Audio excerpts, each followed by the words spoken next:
कोल्हापुरातील राजारामपुरी 10व्या गल्लीत fume restaurant सुरू झालाय। हँडमेड पिझ्झासह कॉफीचे विविध प्रकार आणि डाएट फूड या ठिकाणी उपलब्ध आहे। मधुरिमा राजे छत्रपती यांच्या हस्ते बुधवारी या रेस्टॉरंटचं उद्घाटन झालं। कोल्हापूर म्हणजे खवय्यांचं गाव। काळानुसार कोल्हापुरातही विविध पद्धतीचे आणि चवीचे खाद्यपदार्थ उपलब्ध होत आहेत।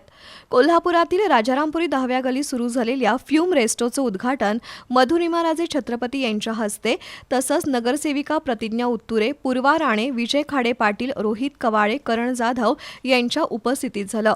ओंकार धर्माधिकारी आणि ऋषिकेश जाधव या मित्रांनी हे नवं कॅफे सुरू केलंय।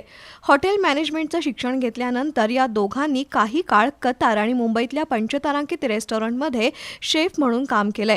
त्यातूनच त्यांनी इटालियन आणि इंडियन खाद्यपदार्थ असलेलं रेस्टो सुरू करण्याचा निर्णय घेतला। राजारामपुरीतील 10व्या गल्लीत इटालियन थीम आणि इंडियन फ्युजन असलेलं लाईव्ह किचन असलेलं रेस्टॉरंट त्यांनी सुरू केलंय। इथं हँडमेड पिझ्झा, पास्ता, विविध प्रकारचे सॅलेड, कॉफी असे पदार्थ मिळतील।